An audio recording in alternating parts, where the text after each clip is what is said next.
As Missy mentioned, this image is from Through Darkness to Light, photographs along the Underground Railroad. And basically my artistic practice has become very research-based.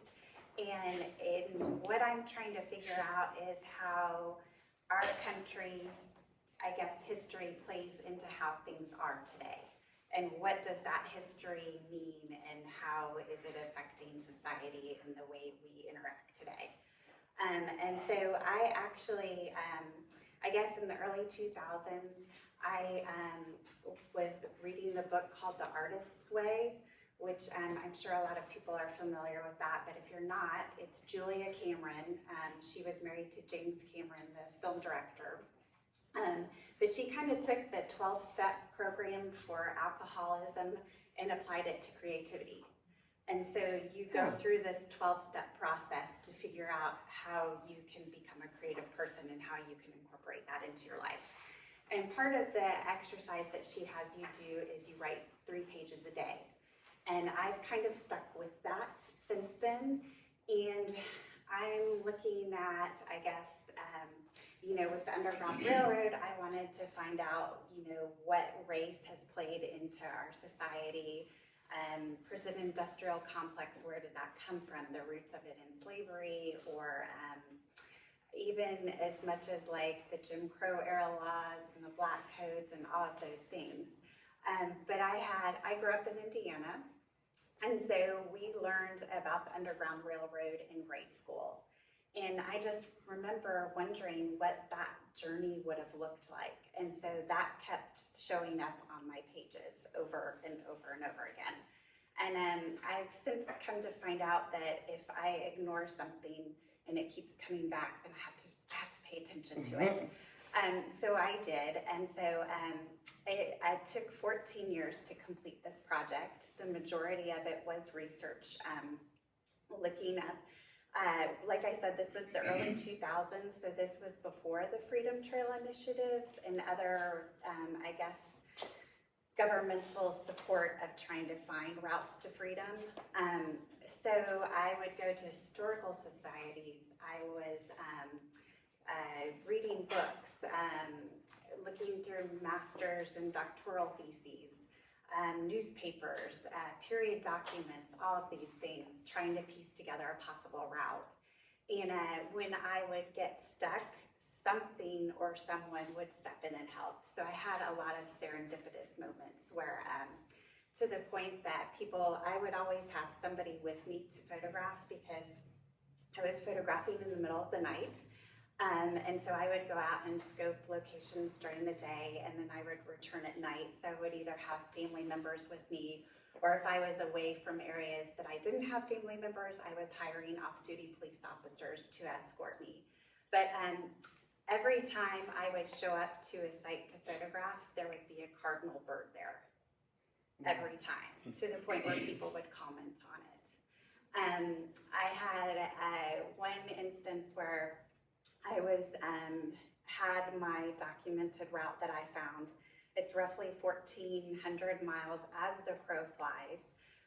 So it went through Louisiana, across to Mississippi, up the Natchez Trace Trail, corner of Alabama, up through Tennessee, Kentucky, Indiana, Michigan, and on into Canada. But I had a big chunk of the path done in Indiana, but I couldn't find one particular spot. And I had references to a county, maybe an area, but I couldn't find the actual person's name of the station master or the town or the county. And this work had won an award in 2014 for Center. It was a choice award. And so they had, I guess, 12 people won and 2 grants, so there were 14 people in the show.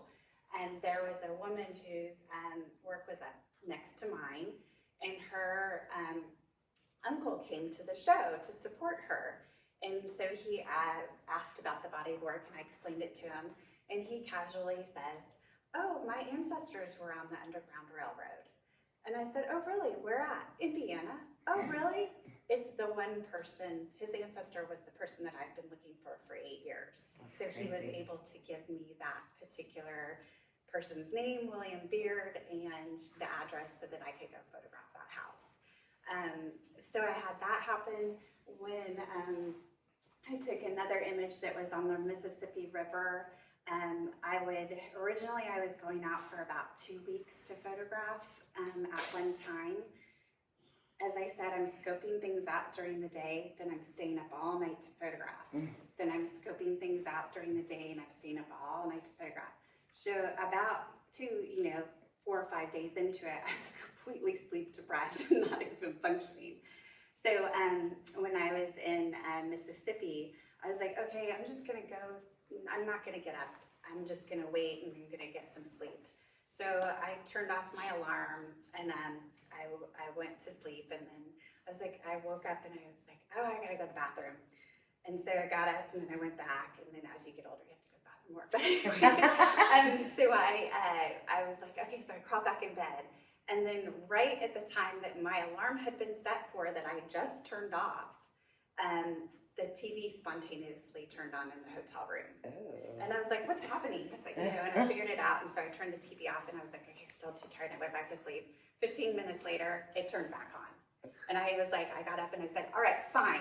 I'm going to go out and photograph. And I got my bag and I went and I got one of the prettiest images from the series. So I kind of feel like my projects choose me more than I choose them, if that makes sense. And I feel like I have a lot of support behind me as I'm going through the process. But this particular image is called the River Jordan, and you're literally looking at the Ohio River, which is the dividing line between the North and the South. So standing in Kentucky, which was a border state for history, and those mountains that you see in the distance are in Indiana, which was the first view of a free state. The images, all 82 of them in the series, were taken over a period of about 3.5 years. And like I said, most of them were at night or dusk or dawn. And the research kind of drove all that because it said that that's when freedom seekers would be moving, was under the cover of darkness. And so all of the images except for the very end are taken at night, and that was intentional. And then I had found a speech from Frederick Douglass when he went over to England to talk about slavery. And he's talking about how slavery moves under the cover of darkness, and if you expose it to light, it cannot exist anymore. And so that's kind of also fed into the research, and that's where I came up with the title of Through Darkness to Light as well. So yeah, does anybody have any questions? I'm so curious that you put this in a triptych. Is 3 of any significance, and also I'm fascinated by these division lines of the view, right? So yeah, so this image it's actually a panoramic, so it can come in one piece or it can come separately. I kind of like dividing it up because it nods to the divisions in the country at the time. And then I guess 3 I chose just because, I don't know, I love the number 3. And it's a very creative number to me, and so, and it divided it nicely visually, I guess, aesthetically to me, so that's where I came up with that. I remember you mentioned some of your research about the blankets and how they're hidden symbols. Yeah, so that has actually been dispelled now by many of the historians. Really? Yes. Okay. However, the one woman that wrote the book that was about that in South Carolina, she still says that that particular family says that happened. And it could very well have, because the Underground Railroad was very much an oral thing where things were passed along, which was when I was trying to piece together the research to get a route. There wasn't a lot of information out there that was written down. And still, like the National Freedom Trail, I guess, initiative, you have to have some kind of written documentation to have your site on this database. A lot of it wasn't ever written down. It was completely word of mouth. So there's a lot of stuff that I think we still don't know. But I did find, so this particular area, once you cross the Ohio River, was going up this ridge called Rikers Ridge. And we were able to find documentation from different station masters that were actually helping each other, I guess, secure passage for people. But Chapman Harris was a blacksmith. He was a free black and a reverend, and he would signal safe crossing by hammer strokes on his anvil that would echo across the river, and then they would know it would be safe to go ahead and proceed. The images, so they're naturally that dark, or as far as the brightness go, did you purposely make them that? Because it's interesting to me. Yeah. And it's actually pretty eye-grabbing, given the contrast and whatnot. So. Yeah, it was, I guess my background was in sheet film and 4x5 camera.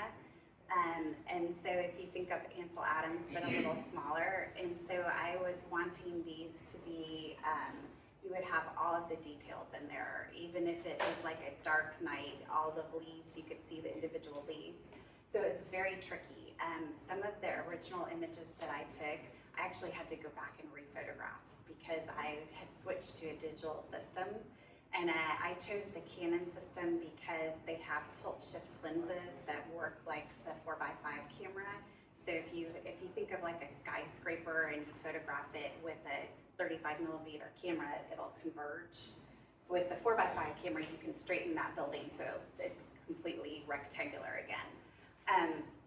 But so I guess the first camera that I had was a Canon 5D Mark II, and the sensor for that camera couldn't handle the low level light, and so it would generate all of this noise. And so I would go back to try to rephotograph that. Like I went back to one image that was a barn, and they had re-sided it with vinyl siding. So the image was destroyed.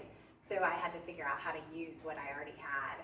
And so some of the images, the early images, I would literally blow up in Photoshop like 400% and literally paint out every bit of noise.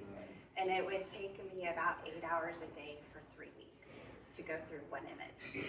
So when the new camera came out, the 5D Mark III, I ran to the photo store as fast as I could, and I traded in my old camera to get the 5D Mark III.